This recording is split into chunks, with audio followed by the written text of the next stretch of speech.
Hello everyone, welcome to my YouTube channel DNR classes. Today's topic nuclear properties. आज हम लोग देखेंगे nuclear physics में और पार्टिकल फिजिक्स में न्यूक्लियर प्रॉपर्टीज का बात करेंगे। ये जो इसका में हम लोग अगर इसका प्रॉपर्टी का बात करेंगे तो ये प्रोटॉन और न्यूट्रॉन पर ही डिपेंड्स करता है। तो इसको हम लोग देखेंगे depending on proton and neutron. Proton और न्यूट्रॉन के आधार पर हम देखेंगे आइसोटॉप्स। आइसोटॉप्स जो होता है, आइसो मतलब सेम होगा, टॉप्स मतलब होता है एटॉमिक नंबर। तो क्या होगा, same atomic number but different mass number, तो उसको हम आइसोटॉप्स कहते हैं। जिससे हाइड्रोजन का एग्जांपल देखेंगे, hydrogen 1 1 1, hydrogen 1 2, hydrogen 1 3, protium, deuterium और ट्राइटियम। इसमें क्या होता है, सब में आप देखिएगा कि सब में क्या होता है, एक नंबर ऑफ प्रोटॉन क्या होता है, समान होता है। लेकिन जब और इसमें जब देखेंगे न्यूट्रॉन नंबर देखिएगा, सब में अलग अलग रहेगा सबका। अगला है पॉइंट आइसोबार। आइसो मतलब होता है सेम, बार मतलब का मास नंबर। तो हम लोग देखेंगे जिसका सेम मास नंबर रहेगा बट डिफरेंट एटॉमिक नंबर रहेगा, तो उसको हम लोग बोलते हैं, क्या बोलते हैं, आइसोबार बोलते हैं।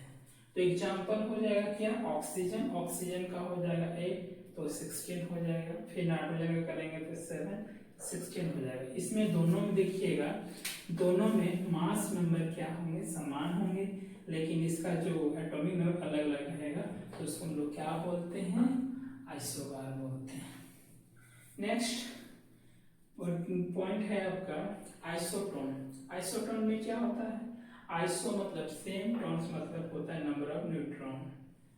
तो हम लोग बोलेंगे वैसा न्यूक्लियाई जिसमें सेम नंबर ऑफ न्यूट्रॉन रहेगा, तो उसको हम लोग क्या बोलते हैं, आइसोटोन। एग्जांपल में देखेंगे कार्बन 6 14 हो गया, ऑक्सीजन 8 16 हो गया। तो इसमें हम लोग जब देखते हैं कार्बन का, जब देखते हैं न्यूट्रॉन नंबर निकालेंगे तो 14 में 6 घटा देंगे, 14 में 6 घटा देंगे तो कितना बचा, 8। फिर ऑक्सीजन का न्यूट्रॉन नंबर को देखेंगे, 16 में घटा देंगे तो कितना बचेगा, 16 - 8 = 8। तो इसमें दोनों में क्या हो गया, न्यूट्रॉन नंबर क्या होगा, बराबर हो गया। नेक्स्ट अगला पॉइंट है आइसोमर्स। आइसोमर्स में क्या होता है कि nuclei with same atomic number और same mass number but different life time या डिफरेंट एनर्जी स्टेट। मतलब होता है कि इसमें एटॉमिक नंबर और मास नंबर सेम होता है और उसका एनर्जी स्टेट अलग अलग रहेगा, तो उसको हम लोग क्या बोलते हैं, आइसोमर कहते हैं।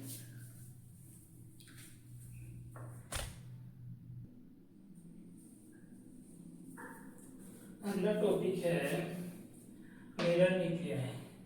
मिरर न्यूक्लियाई में क्या होता है, मास नंबर सेम, दोनों का मास नंबर, जितने भी एलिमेंट्स होंगे, जितने भी न्यूक्लियाई होंगे, उसमें क्या होगा, मास नंबर दोनों का क्या होगा, सेम होगा।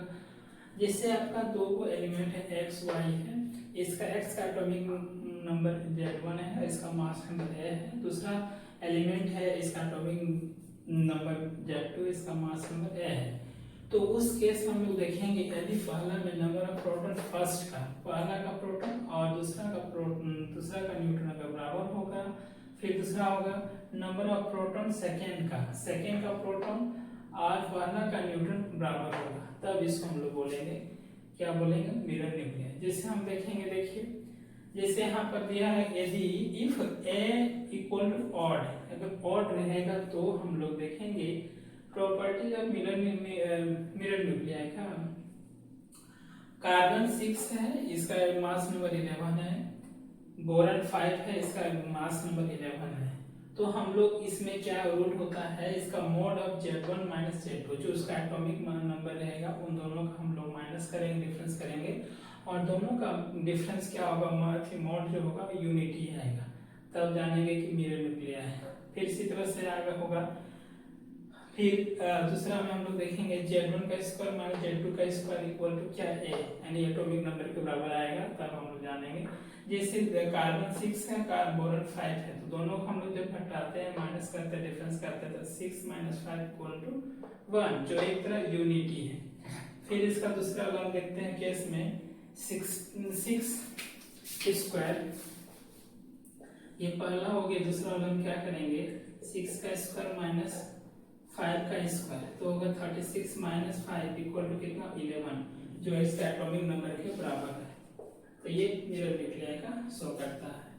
अब इसी तरह से अगर कोई भी मास इवन नंबर होगा तो उसका जो होगा एटॉमिक नंबर का दोनों डिफरेंस जो होगा यूनिटी के बराबर नहीं होगा, दोनों यूनिटी के बराबर नहीं होगा, तब उसको हम लोग क्या कहेंगे, ये इसको हम लोग मिरर न्यूक्लियाई कहेंगे।